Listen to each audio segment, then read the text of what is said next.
viewers. Welcome to the African News Updates on Top Accolade News. The headlines: Kanu Party urges focus on national issues.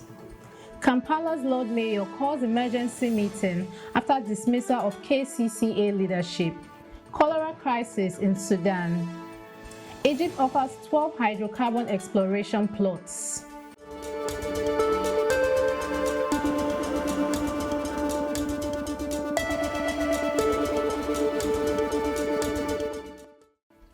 In politics, Kanu Party urges focus on national issues.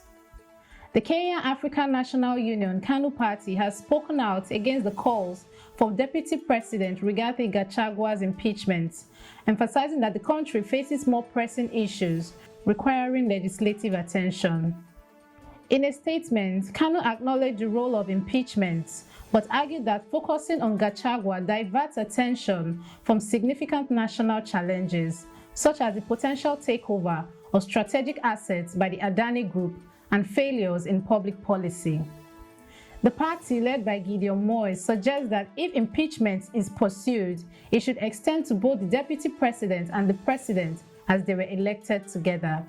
Meanwhile, Gachagua has expressed a submissive attitude towards the impeachment threats, stating he will accept the outcome if it aligns with the constitutional processes. Still in politics, Kampala's Lord Mayor calls emergency meeting after dismissal of KCCA leadership. Kampala's Lord Mayor Erias Lukwago has called an emergency meeting with city leaders following the dismissal of Kampala Capital City Authority KCCA Executive Director Dorothy Kisaka and her deputy by President Museveni. The dismissals came after a tragic landfill collapse in Kitezi that resulted in over 35 fatalities linked to negligence at KCCA, according to an Inspector General of Government reports. At a press conference, Lukwago emphasized the need to address the resulting leadership crisis and confusion among staff, proposing a transparent, merit-based process for selecting a new executive director with input for the Public Service Commission. He also suggested amending the law that permits presidential appointments to ensure qualified Ugandans are not excluded from the process. Now in health, cholera crisis in Sudan.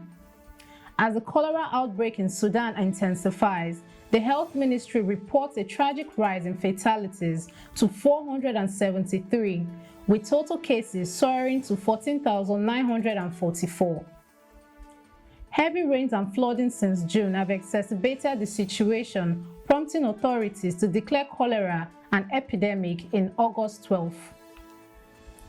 The ongoing crisis highlights the urgent need for effective interventions and public health measures to curb this devastating outbreak. In energy, Egypt offers 12 hydrocarbon exploration plots. Egypt has announced the availability of 12 plots for hydrocarbon exploration, signaling stability and a desire for constructive relations in the Eastern Mediterranean. Among these, 10 plots are in the Mediterranean, with first 4 demarcated to reflect long-term trends in Egyptian foreign policy. Notably, Plot 1 borders a contentious area tied to the Greek-Egyptian Economic Zone Agreement, while 2 other plots align with existing agreements between Cairo and Nicosia. The declaration of Plot 2, located in a disputed zone between Cyprus and Greece, highlights Egypt's commitment to its agreement and a preference for diplomacy over escalating tensions, especially in the light of recent regional conflicts. You are watching the African News Update on Top Accolade News. Do stay with us. Still to come.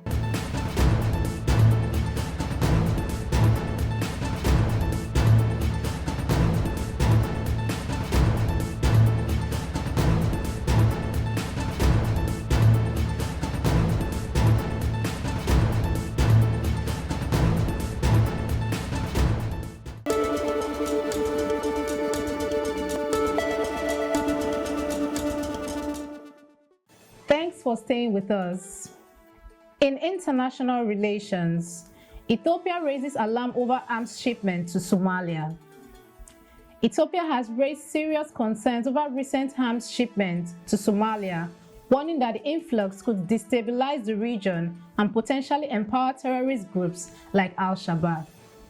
The foreign minister highlighted fears that these weapons, including heavy artillery delivered to Egypt, could impair Somalia's fragile security situation. This development intensifies existing tensions between Ethiopia, Somalia, and Egypt, particularly against the backdrop of Ethiopia's military operations in Somalia and ongoing disputes over the Grand Ethiopian Renaissance Dam.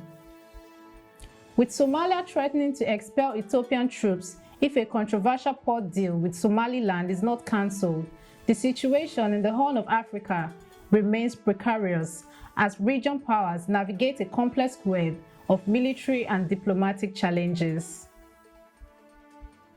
Now in crime, former soldier sentenced to life for rape and HIV infection of girlfriend. A former soldier of the South African National Defence Force, Leon Santos Conga, has been sentenced to life in prison for raping his girlfriend and knowingly infecting her with HIV. The Pretoria Magistrates Court imposed this life sentence alongside an additional 10 years for attempted murder to run concurrently. Evidence revealed that Conga misled the victim about his HIV status and later denied infecting her. The National Prosecuting Authority emphasized that this severe sentence serves as a strong warning against sexual crimes and inflict lasting harm on victims and their families. Shifting focus to entertainment, Tyler to perform at Victoria's Secret comeback show. After a 5-year break, the iconic Victoria's Secret fashion show is set to return on October 15th, promising an unforgettable night of glamour and empowerment with a historic all-female lineup. South African star Tyler, known for her hit Water, will perform alongside music legends Cher and K-pop sensation Lala Lalisa, marking a significant shift in the show's approach to female representation. The runway will feature a mix of new and beloved models, including Gigi Hadid and potentially the legendary Tyra Banks. This year's event aims to celebrate fashion while emphasizing inclusivity and female empowerment, attracting a star-studded guest list from various industries to honor the legacy of Victoria's Secret. Moving to sports, South Africa's women's team set to kick off T20 World Cup 2024 campaign against West Indies. The South Africa women's cricket team is set to launch their campaign in the Women's T20 World Cup 2024 with a highly anticipated match against the West Indies on October 3rd in the UAE. Ranked 5th in the ICC Women's T20I rankings, South Africa approaches the tournament with confidence after strong performances, including a recent 2-1 series victory over Pakistan. Under the leadership of Captain Laura Wolvert, who was the highest run scorer in the last World Cup, the team is well prepared to capitalize on their successes. That concludes our African news update for today. Stay tuned for more African news and developments. Thanks for joining us. I am Okocha Ojorumi. Connect and engage with us on all our social media handles. Do have a wonderful day.